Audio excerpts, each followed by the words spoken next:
In this tutorial, I'll show you how to use the manual trigger in N8n.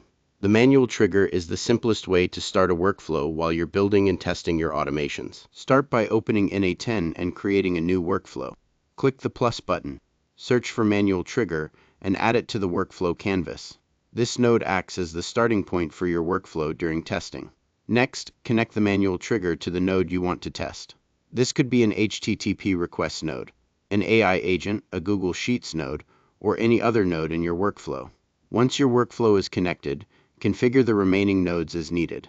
Since the manual trigger doesn't require any settings, you can immediately begin testing the rest of your automation. To run the workflow, click Execute Workflow. You can also use Execute Step if you only want to test a specific node. The manual trigger will instantly start the workflow, allowing each connected node to run in sequence. After execution, review the output of each node. Check that your data flows correctly through the workflow and verify that every step produces the expected results.